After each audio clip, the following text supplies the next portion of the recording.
Welcome, everybody, to our deep dive, and this time we're taking a look at Lunar New Year. But not just any Lunar New Year celebration. Right. We're going behind the scenes in London. Which is known for having one of the biggest Lunar New Year celebrations. Outside of Asia. Exactly. And to get ready for this deep dive, we've got a ton of sources. Articles about Lunar New Year in London. Of course. Event listings. Gotta have those. We've got some pieces about the history and culture of Lunar New Year. For that deep background. Yeah. And even a few fun things from the British Council. Always good to keep things lively. Absolutely. So if you're thinking about, visiting London for Lunar New Year, or just fascinated by how these global traditions end up in big modern cities, This deep dive is for you. this is definitely for you. And I gotta say, a little insider tip. Okay. While the actual celebration in London isn't until February 1st and 2nd, Right. getting prepped now means you'll appreciate it even more Makes sense. when you're actually there. All right, so let's jump right into the heart of London's Lunar New Year celebration. Let's do it. It all starts, it has to start in London's Chinatown. Of course, gotta start in Chinatown. But then it kind of spills out from there to other places like Trafalgar Square. Trafalgar Square and other spots around the West You End. got it. And get this, hundreds of thousands of people come out for this. It's massive. It's incredible, the scale of this thing. And you know what makes this year even more special? What's that? 2025 is the year of the snake. Ooh, Year of the Snake. So we're talking wisdom, transformation, intuition, Okay. all those good things. All those good things coming with the snake. But it's not just about personality traits, right? Right. The year of the snake is traditionally a time for big changes. Okay, so no pressure then. Right. No pressure at all. I did read somewhere that there's also this theme this year of Climbing high and gazing far. climbing high and gazing far for good luck in the new year. I wonder if that ties into the whole snake symbolism. I think it definitely resonates. Okay. I mean, think about it. The snake, it's often associated with growth, shedding old skin, all that. Right. So it kind of makes sense, right? Look ahead, set your aspirations high, embrace the potential for transformation, all that good stuff. And speaking of those high vantage points for climbing high and gazing far, you've got the London Eye. Oh, yeah. You've got that IFS cloud cable car, The cable car, yeah. the view from the Shard. All those great spots. Maybe they should be handing out fortunes at the top of all these, right? I think they should. You never know. But seriously, that connection between the snake and the theme is fascinating. It is, and it shows how Lunar New Year isn't just about, the celebration itself. It's Mhm. about thinking about things, setting intentions, and tapping into those deeper beliefs. Okay, so for anyone who might need a quick refresher, Mm-hmm. Lunar New Year, it doesn't fall on a fixed date on our calendar. No, it doesn't. So how does that work? It's all tied to the lunisolar calendar. Right. So that means it shifts around between late January and mid-February Okay, that makes sense. on our regular Gregorian calendar, the one we use. Yeah. And this year it falls on February 1st. Okay, so that explains why we're talking about it now then. Exactly. We're getting a little ahead of the game. Exactly. I know that this is a huge, huge deal for Chinese communities around the world. Oh, absolutely. But for anyone who, maybe isn't familiar with Lunar New Year, what's at the heart of it? It's all about family coming together, Okay. honoring your ancestors, and welcoming new beginnings. Yeah. But with hope, with anticipation, Right, so it's like a collective exhale That's a good way to put it. after the past year and getting ready for the new year. Exactly, and setting those intentions for what's to come. Speaking of new beginnings, let's talk about that parade in London. Let's talk about the parade. Vibrant floats, those amazing lion and dragon dances. Oh, they're incredible. Martial arts displays. It sounds like a visual feast. It really is. So tell me about it. Well, the parade kicks off in Trafalgar Square, Okay, and then it winds its way through Chinatown, of course. and it draws a massive crowd. Seriously massive. Wow. We're talking over 50 teams participating, making it the biggest gathering of those Chinese lions and dragons in all of Europe. Oh, wow. It's a spectacle, We can only imagine. and it really captures that energy of Lunar New Year. Now, those dances, the lion and dragon dances, Mm-hmm.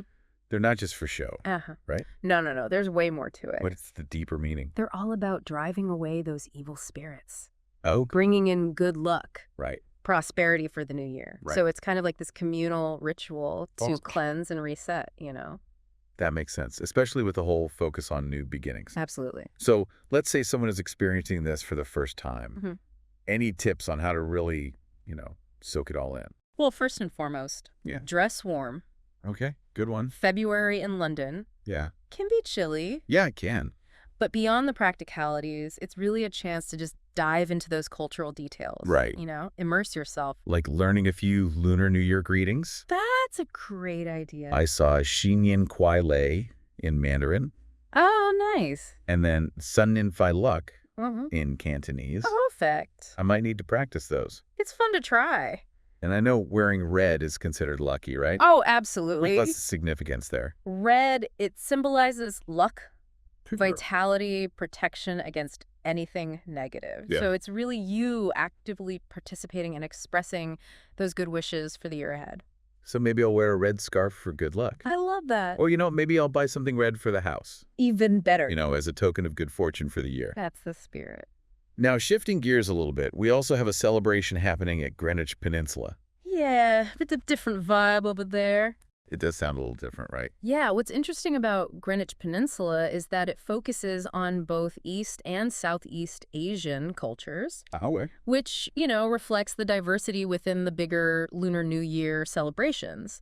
So it's still Lunar New Year. Oh, yeah. But it's just a little bit of a a different little bit of different flavor. flavor. Yeah, you got it. Right. So the core stuff is the same, Okay. but you're also going to experience this unique blend of, how different cultures express it. So tell me more about it. What kind of stuff can people expect there? Well, they describe it as very family-friendly. Okay. You've got your dragon and lion dances, All right. art exhibits. There are even workshops on things like bamboo weaving Wow. and Chinese knot making. That sounds really cool. It is cool. And then they've also got this thing called the Eternal Market I've heard of that. with contemporary and traditional East and Southeast Asian food and crafts. It's a great mix. And get this, DJ sets Oh, yeah. from Eastern Margins DJs. Yeah. They're fantastic. So it's like tradition gets remixed a little bit. That's a good way to put it. I like that. That's really cool. That's a good time. So we've got these big, massive celebrations in Chinatown, Yeah. Trafalgar Square, Mm-hmm.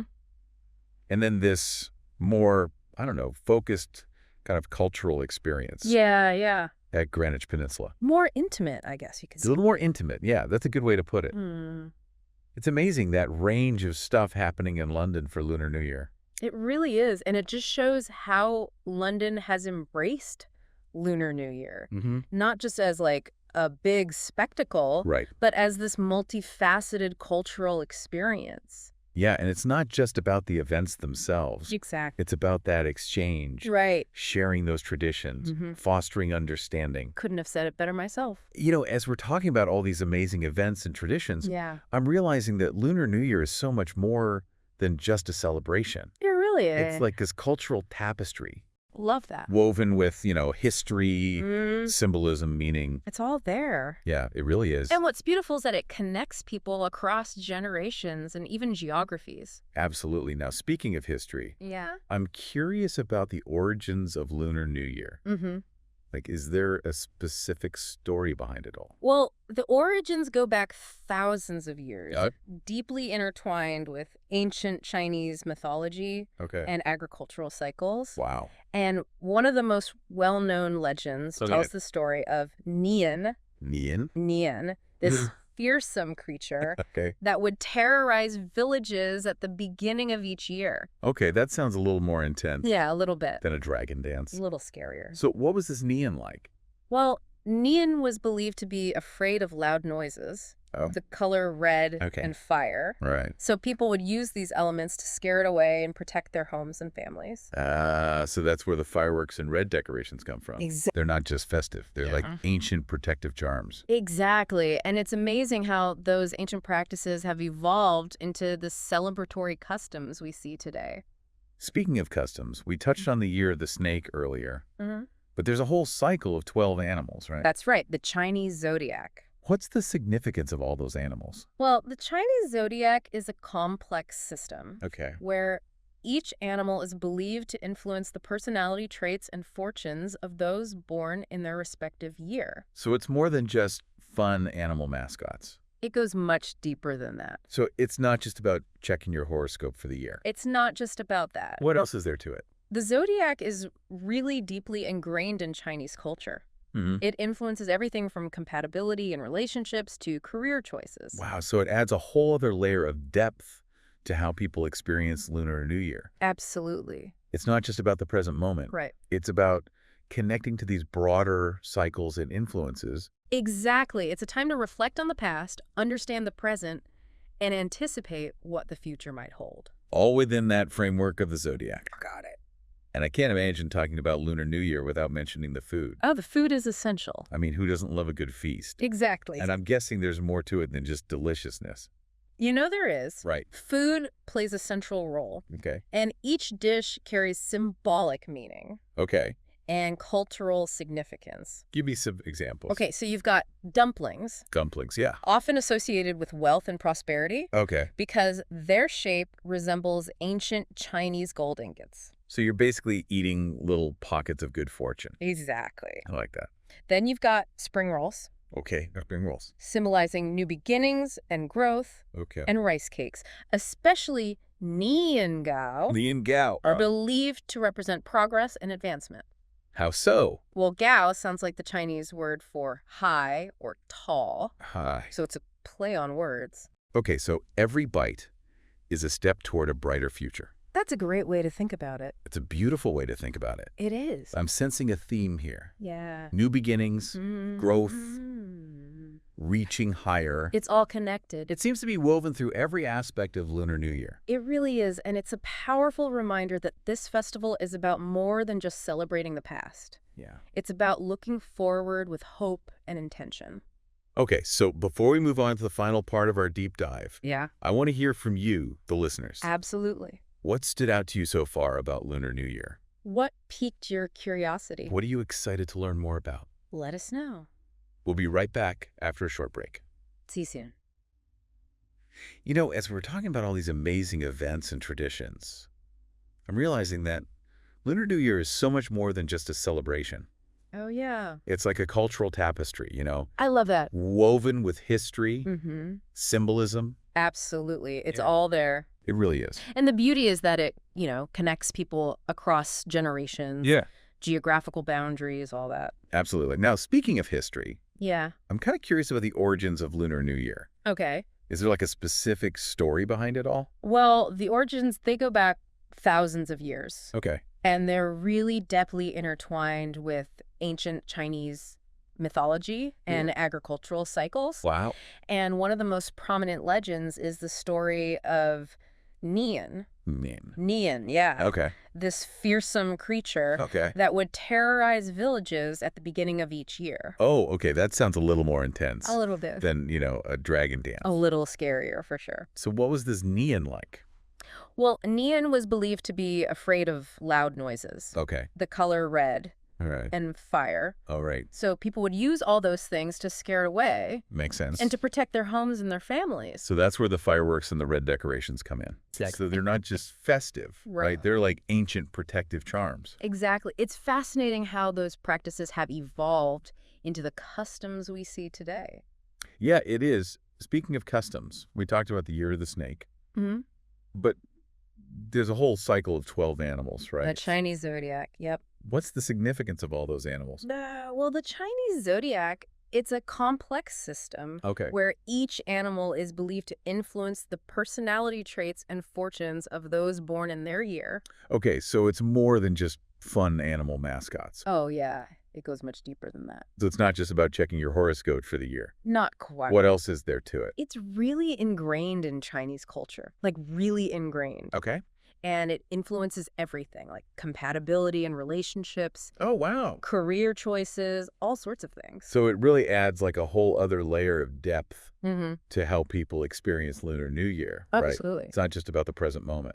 It's about connecting to these, these broader cycles and influences. It's about the past, the present, the future, all kind of tied together. Okay, that's cool. And I can't imagine talking about Lunar New Year without mentioning the food. Oh, the food. Essential. I mean, who doesn't love a good feast? Right.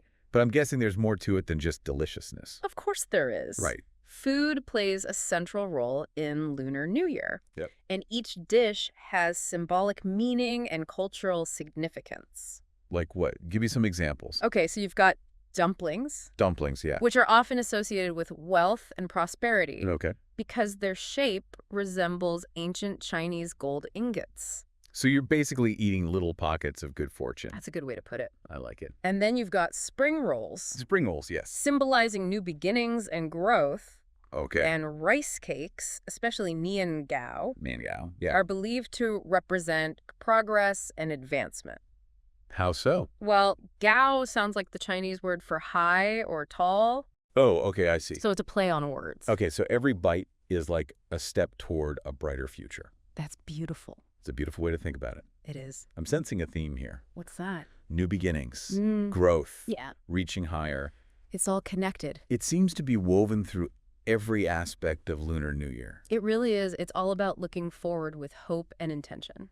Okay, before we move on to the final part of our deep dive, Yeah. I'd love to hear from you, the listeners. Absolutely. What stood out to you so far about Lunar New Year? What are you curious about? All right, so we're back, and we've been on this journey through Lunar New Year. A deep dive, you could say. A deep dive into the origins of the celebration. Exploring all those traditions. Yeah, uncovering all those layers of symbolism. In the food, the zodiac animals, everything. It's been quite a ride. And it seems like, for a lot of you listening, it's sparked some curiosity. Yeah. Maybe even a desire to, experience it all firsthand. So let's talk about how you can dive deeper into Lunar New Year. Okay. Whether that's through, learning resources or actually getting out there and participating in the celebrations. Sounds good. So one resource I came across, and it's particularly great for families and educators. Oh, yeah, I know this one. Is the British Council's Year of the Snake Educational Pack. It's a good one. It's got information, activities, even a traditional Chinese folktale about, the legend of Lady Whitesnake. It's a classic. It's a great way to, especially for younger learners, Absolutely. to explore all these cultural nuances. For sure. And if you want to dive even deeper into the history and culture, there's a ton of resources online. Oh, yeah. Documentaries, books. I mean, you could spend hours Days. going down that rabbit hole. It's a fascinating rabbit hole. Now, besides those main events we talked about in Chinatown and Greenwich Peninsula, our sources mentioned some smaller events happening in London, too. Oh, yeah, some more niche things. Like what? Well, the Museum of Royal Worcester is having this family-friendly event. Okay. And they're going to have a traditional Chinese tea ceremony demonstration. I've always been fascinated by tea ceremonies. They're so elegant. They're so ritualistic. It's a glimpse into, how important tea is in Chinese society. Right. And it's about, mindful appreciation. It's like a whole art form. It is. That's a beautiful way to experience a different side of Lunar New Year traditions. I think so. And then, if you're looking for something a little more hands-on, Okay. the University of Warwick is organizing a celebration with calligraphy Oh, nice.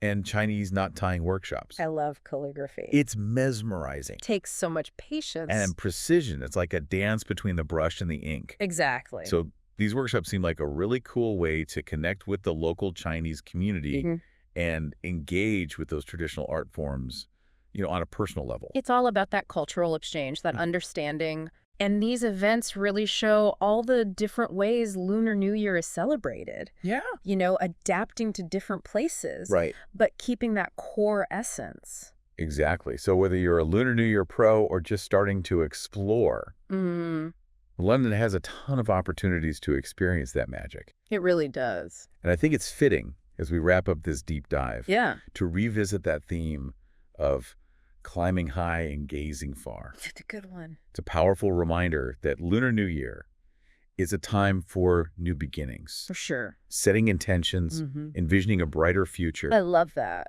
What mountains do we want to climb this year? What horizons are we looking to explore? Exactly. Lunar New Year gives us that chance to ask those questions. Absolutely. To embrace those possibilities for growth and transformation. I'm ready. So, as the celebrations begin in London and all over the world, can we all feel inspired to climb high? And gaze far. Pursuing our dreams with, the wisdom, the transformation, and the charm of the snake.